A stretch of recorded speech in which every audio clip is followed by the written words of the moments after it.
अस्सलाम वालेकुम नाजरीन, आप देख रहे हैं ZH एंटरटेनमेंट। मैं हूं ज़हीर अहमद।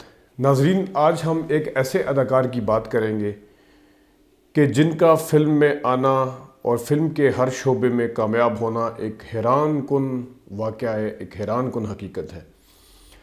जिस तरीके से उनका मजाक उड़ाया गया, जिस तरीके से कभी उनको घोड़े के मुंह वाला कहा गया, कभी उनके मुंह पर थप्पड़ रसीद किया गया, कभी किसी तरह मजाक उड़ाया गया, उस बंदे ने अपना ऐसा नाम कमाया। लेकिन उसकी ज़िंदगी जो है वो एक पूरी तपस्या है, पूरी स्ट्रगल है। जी हाँ, हम बात कर रहे हैं फिल्म स्टार रंगीला साहब की। कौन सी ऐसी फील्ड है जिसमें रंगीला साहब ने अपना नाम नहीं बनाया? फिल्म इंडस्ट्री के शोबे से रिलेटेड, क्या सिंगिंग, क्या राइटिंग, क्या हीरो, क्या कॉमेडियन, क्या फिल्म साज, क्या डायरेक्टर, जितनी भी फील्ड हैं, गोया के जितनी भी फील्ड हैं, उन सब में अपना उन्होंने नाम बनाया। लेकिन उनकी ज़िंदगी के पीछे इतनी ज़्यादा स्ट्रगल थी, इतने ज़्यादा दुख और गम थे कि उनकी लाइफ जो है वो ख़ुद एक बहुत बड़ा ड्रामा या फिल्म है। जो बंदा जिसने जिस वक्त पहलवानी शुरू की पेशावर में, तो लोगों ने थ्रिल फील करने की बजाय हंसना शुरू कर दिया। फिर उस बंदे ने गाड़ियों के अंदर चूरन बेचना शुरू कर दिया, मीठी गोलियां जो चूरन की बनती हैं वो बेचना शुरू की। फिर उन्होंने तंदूर के अंदर, जो तंदूर नुमा छोटे छोटे रेस्टोरेंट या होटल होते हैं, उसमें काम किया। फिर आर्ट का जो शौक़ था वो उनको लाहौर ले आया, और लाहौर में उन्होंने पेंटिंग शुरू की, उन्होंने फ़िल्मों के बोर्ड बनाने शुरू किए, उन्होंने फ़िल्मों के सेट के ऊपर कलर करना शुरू किया। और फिर करते करते जिस वक्त उनकी किस्मत का सितारा बदला, तो फिर वो बंदा जो किसी की वैल्यू में नहीं था, जिसको कोई वैल्यू नहीं करता था, जो किसी की नज़र में नहीं था, फिर एक ज़माना ऐसा आया कि लोगों की कतारें उसके घर के बाहर होती थी। वो टाइम था जब वो तंदूर की नुमा होटलों में काम करते करते जिस वक्त पेंटिंग वाले शोबे में गए, तो कहा जाता है कि एक फ़िल्म के सेट के ऊपर उन्होंने पेंटिंग या साइन बोर्ड बनाया है, जो भी था वो थे। दो इसमें बयान किए जाते हैं वाक़या के। एक तो शबाब करानवी साहब ने उनको गुलबदन में पहली दफ़ा चांस दिया था, लेकिन दूसरी जो है मुस्तनद है, अथेंटिक है, वो ये है कि अशफाक मलिक साहब, जो कि फ़िल्म स्टूडियो ओनर भी थे और डायरेक्टर भी थे, उन्होंने जब उनके काम से खुश हुए कि तुमने ये पेंटिंग या जो कलर है ये बहुत अच्छा किया है, तो तुम्हें क्या चाहिए? उन्होंने कहा मुझे एक छोटा सा किरदार अगर मिल जाए कि इस फिल्म में, तो उन्हें इस तरह एक छोटा सा किरदार गहरे दाग में मिला। लेकिन मैं दूसरी तरफ बता दूं कि गुलबदन जो शबाब करानवी साहब की थी, उसके हवाले से भी आता है कि उनको पहला चांस उन्होंने दिया। लेकिन बहरहाल जो भी था, इस सितारे ने आगे आना था।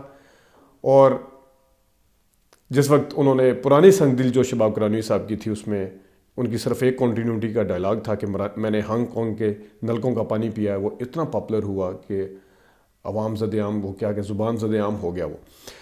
लेकिन कहानी यहीं पे बस नहीं होती कि उन्होंने फ़िल्मों के अंदर एंट्री मारी, बल्कि उनके लिए उनकी जो किस्मत थी, उनकी मुंतज़िर थी उनको बहुत आगे पहुंचाने के लिए। जब छोटे छोटे किरदार करना शुरू किए, तो उन्होंने हर कोई उनका मजाक उड़ाता, कोई घोड़े का मुंह वाला कहता, कोई आते जाते उस वक्त के हीरो, मैं यहाँ पे नाम इसलिए नहीं दोहराना चाहता कि मेरा फोकस रंगीला साहब हैं। उस वक्त के हीरो उनके मुंह के ऊपर थप्पड़ रसीद कर दिया करते थे। हीरोइनें उनको मुंह लगाना पसंद नहीं करती थी, उनके साथ बात करना पसंद नहीं करती थी। एक दो वाक़यात तो मेरे मेहमानों ने हमारे इस वीडियो के ऊपर आप सुन चुके हैं। खालिद सलीम मोटा साहब ने भी उनके हवाले से बात की थी। लेकिन उनकी किस्मत का सितारा अभी ऊपर जाना था कि एक दिन फिल्म के अंदर, फिल्म स्टूडियो के अंदर शोर पड़ गया कि वो जो जिसका मजाक उड़ाते थे, उसकी हिम्मत तो ज़रा चेक करें कि उसने फिल्म बनाने का इरादा किया है, उसने डायरेक्शन देने का इरादा किया। हीरोइन उनको मिल नहीं रही थी, जिस हीरोइन के पास जाते थे वो इनकार कर देती थी, और बजट उनके पास सिर्फ 1.5 लाख का जमा हुआ था। किसी भी तरीके से किस तरह किया होगा वही जानते हैं, लेकिन फ़िल्म बनती थी उस वक्त 3-3.5 लाख की। मैं बात कर रहा हूँ 68-69 की। जब रंगीला साहब ने अपनी फिल्म दिया और तूफ़ान बनाने का ऐलान किया, तो उनको हीरोइन मुयस्सर नहीं थी, हीरोइन नहीं मिल रही, कोई हीरोइन नहीं काम करने के लिए तैयार नहीं थी। और जो कहते थे कि लगता है कि रंगीला साहब ये फिल्म बना के अपने घर के अंदर प्रोजेक्टर पे चलाएंगे। ये भी कहा गया कि एक फिल्म में चलो काम कर लो, दूसरी में इनकार कर देना, तो आगे से जवाब मिलता था हीरोइन का किसी भी कि दूसरी फिल्म की नौबत आएगी तो काम करेंगे ना। बजट का मैं ऑलरेडी आपको बता दिया पहले कि कितना बजट था उनके पास और कितने में फिल्म बनती थी। और जिस वक्त फिल्म के दौरान या फिल्म जब शुरू हुई उसमें मैं बाद में आता हूँ, जेसी आनंद एक डिस्ट्रीब्यूशन का इदारा था, उनके पास रंगीला साहब गए, उन्होंने कोड़ियों के मोल भी इस फिल्म को ख़रीदने से इनकार कर दिया। और सबसे मज़े की बात यह हुई कि एस सुलेमान जिनका भी इंतकाल हुआ है, वो अली ज़ेब पिक्चर यानी मोहम्मद अली और ज़ेबा के साथ लेके एक फ़िल्म बना रहे थे जैसे जानते नहीं। एक तरफ वो फिल्म बन रही थी जिसके हीरो मोहम्मद अली साहब, जिसकी हीरोइन ज़ेबा साहिबा और जिसके डायरेक्टर एस सुलेमान साहब, और एक तरफ दूसरी फिल्म दिया और तूफ़ान बन रही थी। मैं अदाकारों के ऊपर क्या जाऊं, जिसके करता धरता खुद रंगीला साहब ही थे, खुद ही डायरेक्टर थे, खुद ही प्रोड्यूसर थे, खुद ही सिंगर थे।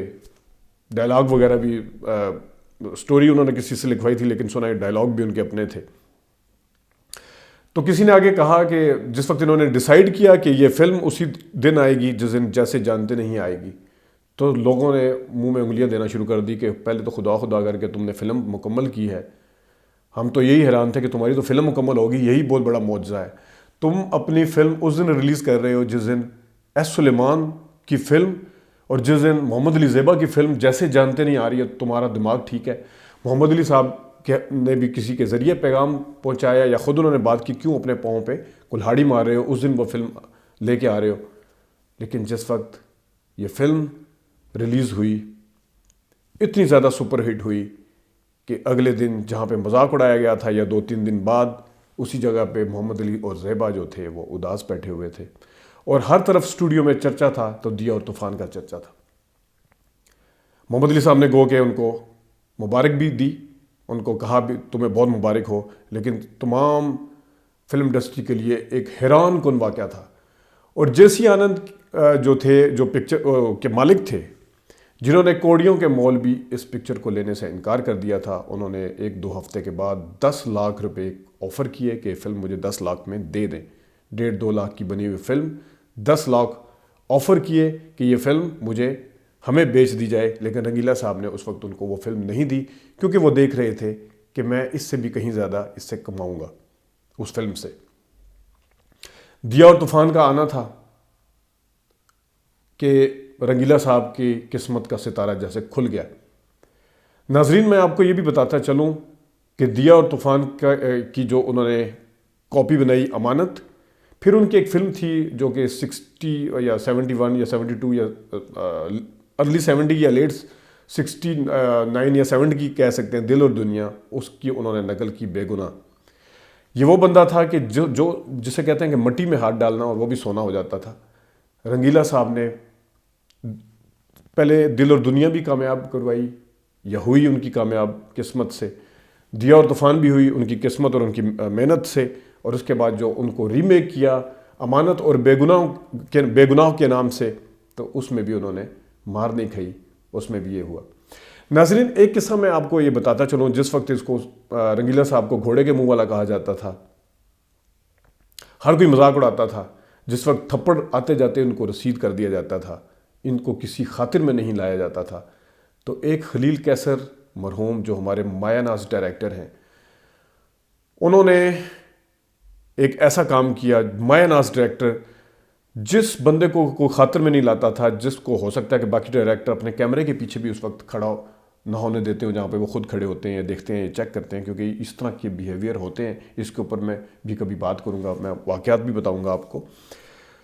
लेकिन खलील कैसर जैसे डायरेक्टर ने, जहाँ हर कोई मजाक उड़ाता था, जिनकी कोई वक़्त थी या नहीं थी लेकिन मजाक उड़ाता था, उस मायानाज डायरेक्टर ने, जहाँ पे वो कहते हैं कि अच्छे लोग भी होते हैं। फिल्म माँ बाप वही मुराद साहब की फ़िल्म थी। उस फिल्म के एक सीन के दौरान रंगीला साहब ने उन डायरेक्टर को हिम्मत की कि इस सीन को ऐसे कर लिया जाए, लेकिन उस डायरेक्टर साहब की बड़ाई को भी कुर्बान जाएं, उसकी ग्रेटनेस को, कि उन्होंने उस सीन को वैसे ही किया। शायद ये एक रास्ता था, कुदरत दिखा रही थी कि रंगीला साहब, आप सिर्फ लोगों को हंसाएं मत, आप डायरेक्शन की तरफ भी आए।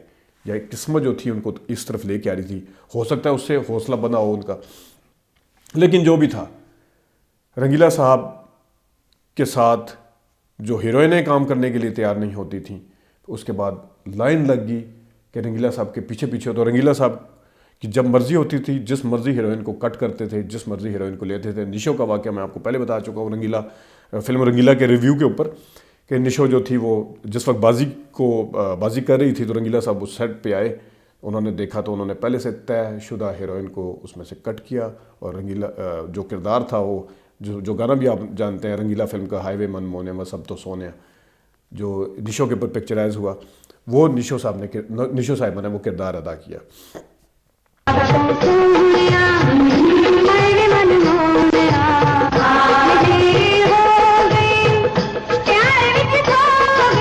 उसके बाद किस्मत के हेर फेर कुछ ऐसे थे कि जब रंगीला साहब पेशावर में थे तो उन्होंने किसी ज़माने में जुगनू फिल्म देखी थी नूरजहां साहिबा की और दिलीप कुमार की।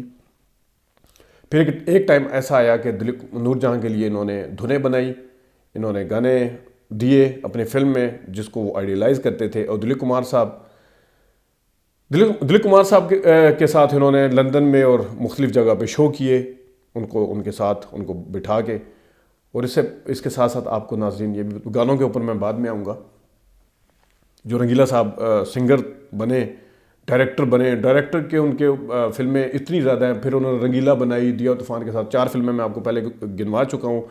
फिर रंगीला, फिर 2 रंगीले बनी, फिर 4 रंगीले भी बनी, फिर औरत राज भी बनी, फिर चंबेली भी बनी, फिर सोना चांदी भी बनी, फिर कुबड़ा आशिक भी बनी। कुबड़ा आशिक के ऊपर भी आता हूँ कि लोगों ने किस्मत अगर मेहरबान होती है तो वो एक दफ़ा ही होती है, लेकिन रंगीला साहब वो हैं जिनकी ज़िंदगी की शुरुआत इतनी तलख थी, जो अपने बच्चों को भी बताया करते थे और अपने दूसरे लोगों को भी बताया करते थे। हम आपको सोनिया साहिबा का एक ऑडियो पैगाम भी आखिर में सुनाएंगे कि वो उनके रिश्तेदार, क्योंकि उनकी बहन की जो दूर इनके शोहर थे, उनकी कज़न वगैरह के, तो वो उन्होंने रंगीला साहब को बहुत करीब से देखा है। वो क्या कहती हैं वो भी आपको सुनाएंगे। लेकिन रंगीला साहब के ऊपर किस्मत की देवी जो थी वो एक दफ़ा नहीं बल्कि बार बार मेहरबान हुई।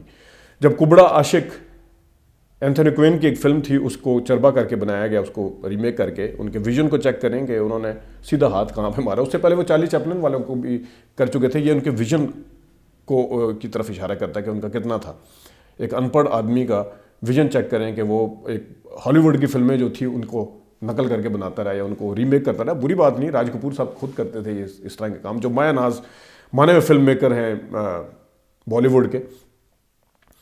तो कुबड़ा आशिक के ऊपर उन्होंने अपना सारा कुछ लगा दिया। कुबड़ा आशिक फेल हो गई, उनकी गोया कमर टूट गई, वो असल में कुब्बे हो गए, यानी कि कमर टूट गई उनकी। वो कुबड़ा आशिक के मुझे वो अभी भी सीन याद आते हैं जो उसके थे, और या रंगीला फिल्म के जो मुझे अभी सीन याद आते हैं, जिस तरीके से उन्होंने रुलाया था स्क्रीन के ऊपर लोगों को। उस अदाकार ने जब कुबड़ा आशिक बनाई तो गोया कि उनकी कमर टूट, लेकिन उन्होंने हिम्मत नहीं हारी।